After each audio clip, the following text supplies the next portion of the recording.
এই প্রচণ্ড গরমে ইউটিউবে কি আপনি একদমই বিনা মশলায় একটি তরকারি খুঁজছেন? তাহলে আমার মনে হয় আজকের রেসিপিটা শুধুমাত্র আপনার জন্য। গরমের দুপুরে গরম ভাতের পাতে যদি এরকম একটা তরকারি থাকে তাহলে কিন্তু তৃপ্তি করে খেয়ে ওঠা যাবে। আর রান্নাটা কিন্তু একদমই সাধারণ আর সাদামাটা। ভিডিওটা সম্পূর্ণ দেখার পরই আপনারা বুঝতে পারবেন। রান্নাটা করার আগেই আমি একটা মশলা রেডি করে নেব। একটা মিক্সিং জারের মধ্যে নিয়ে নিচ্ছি 1 চা চামচ লাল সরিষে, 1 চা চামচ কালো সরিষে, সাথে ঝালের জন্য 2টো কাঁচা লঙ্কাও দেব। এবার দুধের সর সমেত দিয়ে দিচ্ছি হাফ কাপ পরিমাণ গরুর দুধ। এবার একটা পেস্ট বানিয়ে সাইডে রেখে দিচ্ছি। আর এদিকে আমি 1 কাপ পরিমাণ মুগের ডাল আগে থেকেই ভিজিয়ে রেখেছিলাম।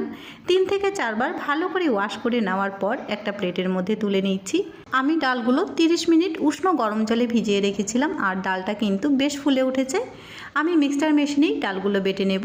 বেটে নেওয়ার পর ডালের মধ্যে দিয়ে দিচ্ছি স্বাদ মতো লবণ, হাফ টিস্পুন পরিমাণ হলুদ গুঁড়োও সাথে অ্যাড করে নেব। ঝালের জন্য দিয়ে দিচ্ছি কাঁচা লঙ্কা কুচি, সাথে কালো জিরেও অ্যাড করে নেব। আর অল্প পরিমাণ দিয়ে দিচ্ছি গরম মশলার গুঁড়ো। আর বেশি মশলা দেওয়ার কিন্তু একদমই প্রয়োজন নেই, কারণ গরমের একটি সাদামাটা রান্না, তাই মশলার পরিমাণটা কমই দিতে হবে। এবার সব উপকরণগুলো হাত দিয়ে ভালো করে মেখে নেব। মেখে নেওয়ার পর হাতের মধ্যে নিয়ে বড়ার সাইজে ঠিক এইভাবে তেলের মধ্যে ভেজে নিতে হবে। এদিকে বড়াগুলো ভেজে নেওয়ার জন্য একটা কড়াই আমি আগে থেকেই বেশ ভালো করে গরম করে নিয়েছি। আমি প্রায় ভিডিওতেই কিন্তু বলে থাকি যে কোনো রান্নার আগেই কড়াইটাকে খুব ভালো করে গরম করে নিতে হবে। কড়াইটাকে যদি খুব ভালো করে গরম করে নেওয়া যায় তাহলে কোনো কিছুই কিন্তু কড়াইয়ের তলাতে ধরে লাগে না। বড়াগুলো ভেজে নেওয়ার জন্যও আমি কড়াইটাকে খুব ভালো করে গরম করে নিয়েছিলাম। আর সাথে 2 টেবিল পরিমাণ সরষের তেলও ভালো করে গরম করে নিয়েছি। তেলটা গরম হয়ে গেছে, একটা একটা করে বড়াগুলো আমি দিয়ে নেব। বড়াগুলো দিয়ে নেওয়ার পর 3 থেকে 4 বার উল্টে পাল্টে বড়াগুলো বেশ ভালো করে ভেজে নিতে হবে। ঝিঙে আলু দিয়ে বড়ার এই তরকারিটা কিন্তু মুখে স্বাদ লেগে থাকার মতন একটা রান্না। কিন্তু আজকের রান্নাটা কিন্তু আমি ধুন্দুল দিয়ে করেছি। ধুন্দুল দিয়েও কিন্তু এই রান্নার স্বাদ কোনো অংশেই কম হবে না। এই রান্নাটা যে ধুন্দুল দিয়েও এত স্বাদ হয়, বাড়িতে রান্না না করলে আপনারা বুঝতেই পারবেন না। ভিডিওটা সম্পূর্ণ দেখার পর আশা রাখবো আজকের রেসিপিটা আপনাদের কাছে খুবই ভালো লাগবে। ভালো লেগে থাকলে ভিডিওতে একটা লাইক আর চ্যানেলটিকে সাবস্ক্রাইব করারও অনুরোধ রইল। এদিকে কথা বলতে বলতে বড়াগুলো কিন্তু আমার বেশ ভালো করে ভেজে নেওয়া হয়ে গেছে। তেলটা ছেঁকে আমি প্লেটের মধ্যে তুলে দেব।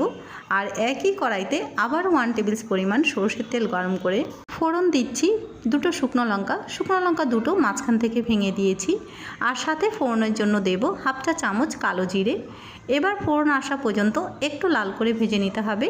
আপনারা যদি চান ফোড়নের মধ্যে রসুন কুচিও দিতে পারেন। যারা আমিষভাবে খেতে চান তারা একটু রসুন কুচি দিয়ে নেবেন, আর যারা নিরামিষভাবে রান্না করতে চান তাদের কোনো কিছুই দেওয়ার প্রয়োজন নেই। এবার ডুমো করে কেটে রাখা আলুগুলো সাথে অ্যাড করে নিচ্ছি। এবার অল্প পরিমাণ লবণ আর অল্প পরিমাণ হলুদ গুঁড়ো দিয়ে ফোড়নের সাথেই আলুগুলো বেশ ভালো করে ভেজে নিচ্ছি। এক্সট্রা ভেজে নেওয়ার প্রয়োজন নেই, ফোড়নের সাথে ভেজে নিলেই হবে। আমি ফোড়নের সাথে আলুগুলো বেশ ভালো করে ভেজে নেব যতক্ষণ না আলুগুলো হাফ সেদ্ধ হয়ে যায়। আর আলুগুলো দেখুন আমি বেশ ভালো করে ভেজে নিয়েছি।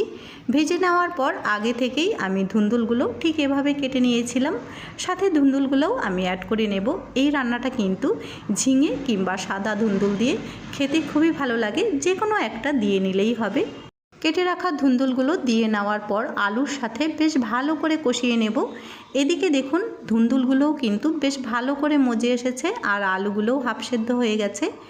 এবার প্রথমেই যে মশলাটা আমি রেডি করে নিয়েছিলাম সেই মশলাটা এখন অ্যাড করে নেব। মশলার বাটিটা ধুয়েও অল্প পরিমাণ জল দিয়ে নিচ্ছি। এই প্রচণ্ড গরমে তেল মশলার তরকারি খেতে কিন্তু একদমই ভালো লাগে না, তাই এই সাধারণভাবে সাদামাটা রান্নাটা বাড়িতে একবার অবশ্যই ট্রাই করুন। আলুগুলো ভেজে নেওয়ার সময় আমি অল্প পরিমাণ লবণ দিয়েছিলাম। এবার তরকারির স্বাদ মতো লবণ এখন আমি একবারেই দিয়ে নিয়েছি। আর কালারের জন্য এখানে আমি হাফ টিস্পুন পরিমাণ কাশ্মীরি লাল লঙ্কার গুঁড়ো অ্যাড করেছি। তবে লাল লঙ্কার গুঁড়োটা কিন্তু সম্পূর্ণ অপশনাল, চাইলে আপনারা নাও দিতে পারেন। এবার সব উপকরণগুলো একটু কষিয়ে নিয়ে আমি 1.5 গ্লাস পরিমাণ জল দিয়ে নেব। তার আগে মিষ্টির জন্য একটু চিনি দিয়ে নিচ্ছি। চিনিটা কিন্তু অবশ্যই দিতে হবে, চিনিটাকে কিন্তু স্কিপ করবেন না। যেহেতু আমি দুধের সর সমেত দুধ দিয়ে সর্ষেগুলো বেটে নিয়েছি, তাই তরকারির মধ্যে কিন্তু একটা ক্রিমের মতন স্বাদ আসবে, তাই চিনিটা কিন্তু অবশ্যই দিতে হবে। আর এদিকে দেখুন কষাতে কষাতে আলুগুলো একদম সেদ্ধ হয়ে গেছে। এবার ঝোলের জন্য আমি 1.5 গ্লাস পরিমাণ জল দেব। যেহেতু প্রচণ্ড গরম পড়েছে তাই আমি একটু পাতলাই ঝোল করে নিয়েছি। এই তরকারিটা কিন্তু একটু গা মাখা ঝোল হলেও খেতে খুবই ভালো লাগে। এবার ঝোলটা খুব ভালো করে ফুটিয়ে নেব। ঝোলের মধ্যে প্রথম পলক আসলেই ভেজে রাখা বড়াগুলো দিয়ে নিয়েছি, কারণ বড়াগুলো সেদ্ধ হতে হবে, তাই ঝোলের মধ্যে প্রথমেই দিয়ে দেব।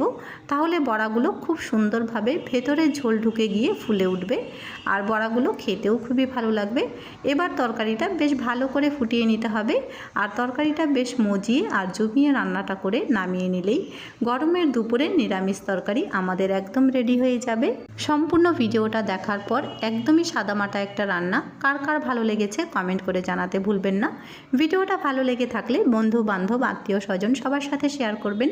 পাশাপাশি ভিডিওতে একটা লাইক আর চ্যানেলটিকে সাবস্ক্রাইব করারও অনুরোধ রইল। ফিরে আসবো নতুন একটি রেসিপি নিয়ে।